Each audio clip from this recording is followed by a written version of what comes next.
Since the team's inception back in 1989, the Timberwolves have seen a number of franchise players come and go over the years. Still, there has only ever been one player who personifies the true face of Minnesota.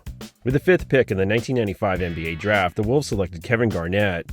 Given that he was taken straight out of high school, he had numerous critics, doubting that he had what was needed to make it in the league, let alone build a franchise around. However, Garnett soon proved his doubt as well and truly wrong. Although he missed out on Rookie of the Year honors, he established himself as a crucial piece to the team's future success.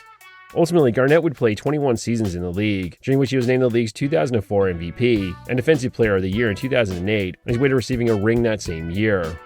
Early in his career, Garnett was known for his vicious dunks and freakish athleticism. As he aged, he adjusted his approach, becoming more calculating, as he revolved his game around defense and basketball IQ. However, over the course of his extensive career, one thing about Garnett remained consistent: his intensity, with which he could enliven any crowd. When Garnett was on the court, fans got all of him, unfiltered and unrestrained. Few people, either players or fans, have ever matched Garnett's enthusiasm for both the game of basketball and love for their team.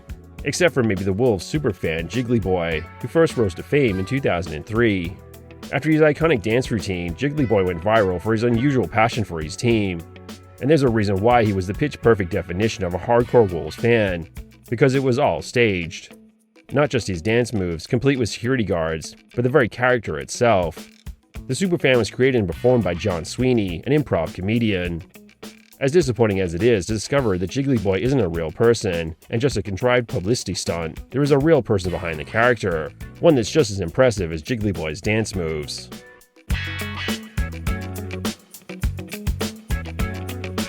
NBA champs.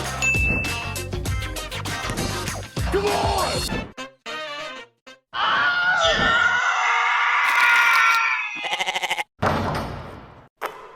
It's like clubbing baby seals.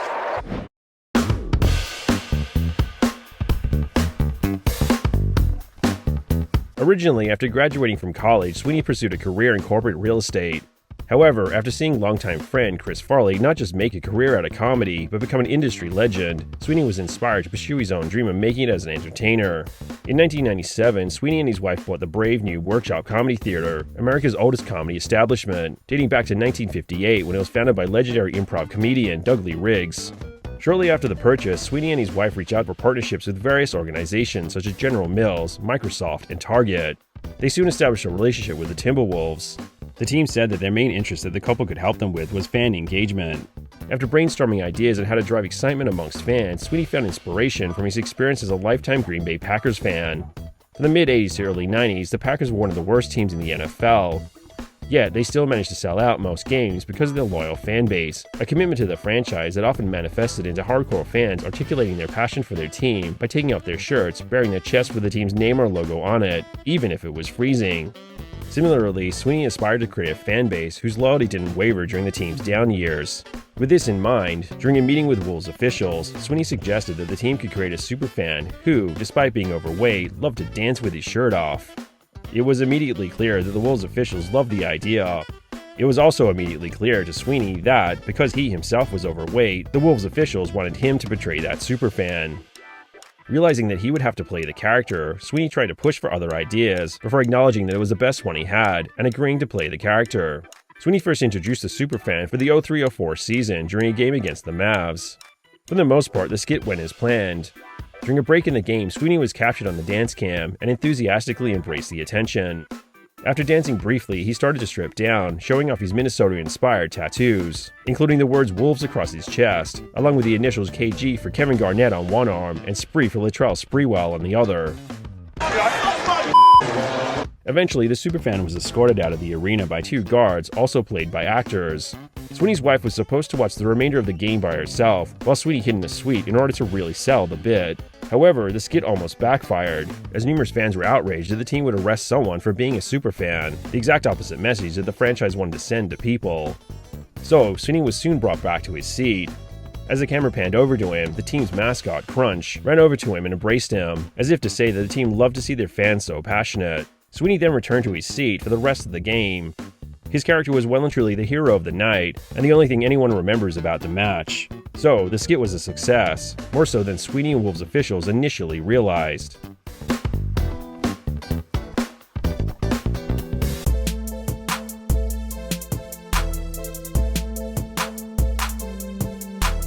From the very beginning of the idea, Sweeney's Superfan was only supposed to last for the duration of the game.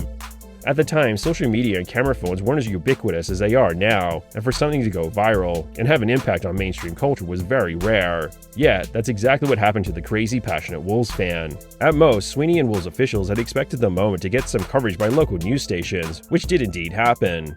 However, Sweeney's bit quickly became a hit nationwide as he was re-aired on local and national channels alike. Even Katie Couric, one of America's most high-profile hosts at the time, spent 45 seconds talking about Minnesota's wild superfan. However, arguably the most important mainstream news coverage came from Minnesota's largest newspaper, the Star-Tribune. The paper's sports journalist Sid Hartman used the front page of his sports section to, unbeknownst to him, coin the iconic character's name with the headline, "Jiggly Boy helps Wolves beat Dallas." After the media attention died down, Sweeney continued to partner with the Wolves. Yet, Jiggly Boy only made a couple more appearances over the next few seasons. Although these appearances didn't generate the same amount of mainstream attention as his first appearance did, Jiggly Boy was still very much a fan favorite. But it would all come to an ostensible end in July 2007, when Garnett was traded to the Celtics. Jiggly Boy had become synonymous with Garnett, what with his KG tattoo. Now, with the team's icon gone, the Wolves and Sweeney never found the right time or way to bring Jiggly Boy back. At least, not until many years later.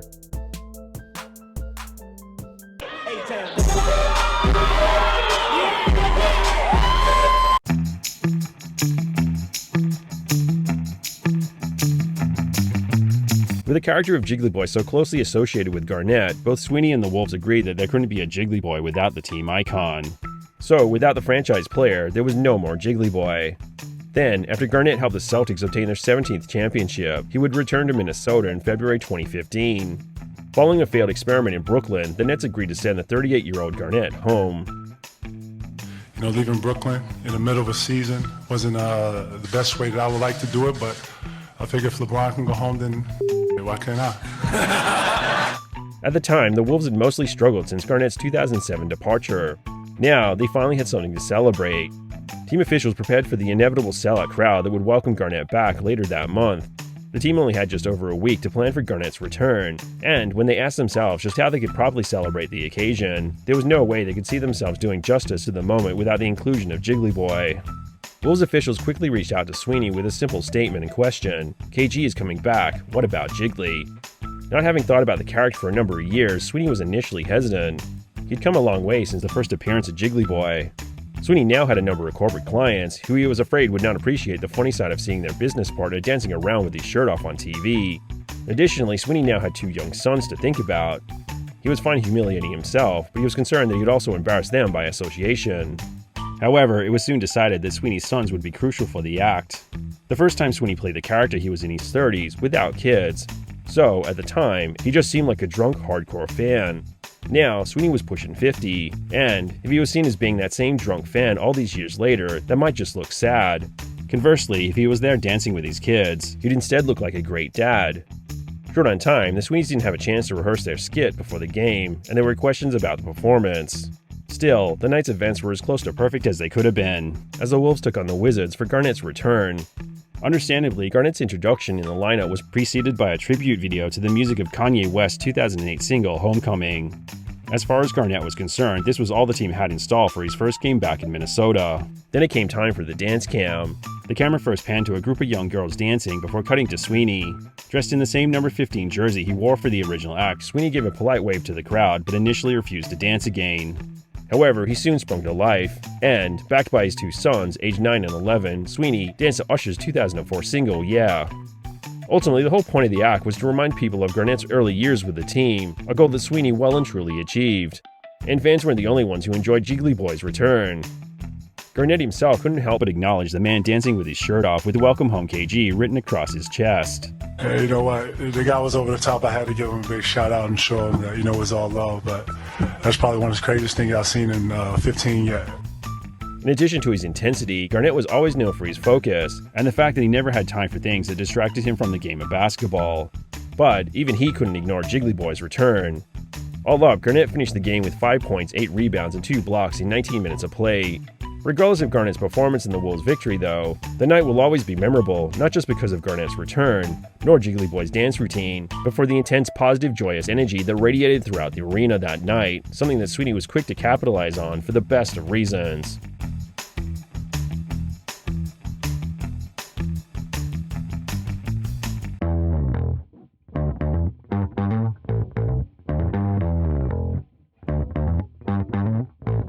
After Garnett and Jiggly Boy's return to Minnesota, Sweeney's next 24 hours were consumed with hourly updates from his sons on Jiggly Boy's growing internet popularity. In retrospect, Sweeney doesn't remember doing much aside from taking interview questions for the next 2 days after the moment, though he does clearly remember the moment inspiration struck the afternoon following the game. In between receiving and answering interview requests, he kept thinking about how the most rewarding aspect of the performance was that it made people smile. And, as a result, the word smile kept bouncing around his head. Sweeney had recently met Kim Valentini, founder of the Smile Network International, a Minnesota-based not-for-profit that provided cleft palate repair surgeries for underprivileged children and young adults. Sweeney couldn't help but think of children born with the affliction, who were unable to express their happiness in the simplest way possible. So, Sweeney soon determined to put Jiggly Boy's popularity to good use. With the help of a number of PR firms, Sweeney was able to get the website jigglyboy.com up and running within 24 hours. The site included a link to the Wolf's Jiggly Boy YouTube video and asked those who enjoyed it to spread the joy in the form of a donation to the Smile Network International. JigglyBoy.com also gave fans a chance to generate memes for the character in addition to selling merchandise, the proceeds of which went to Smile Network International. Ultimately, the JigglyBoy.com campaign funded hundreds of cleft palate surgeries to children in third world countries.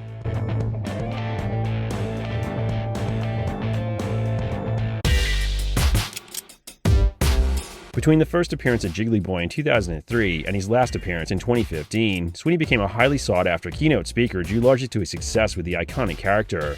In February 2016, Sweeney wrote an article for the publication The Business Journals detailing his experience as the Wolves' iconic superfan.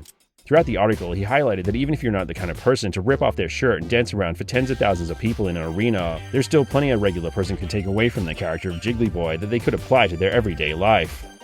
At the core of Jiggly Boy's performance was a spirit of inhibition and improvisation, things Sweeney frequently emphasized as keys to success in life because they often lead to a change of perspective and innovation, both professionally and personally. Sweeney never intended to play Jiggly Boy at all, let alone twice.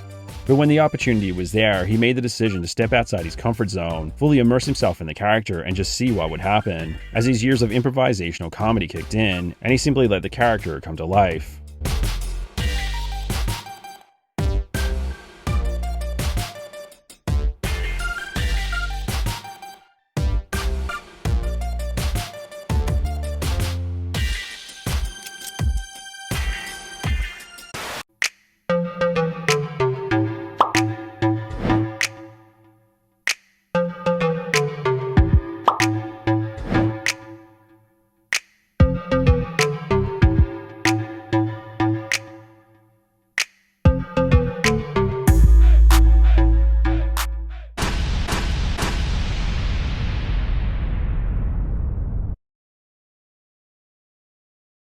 If LeBron can go home, then why can't I?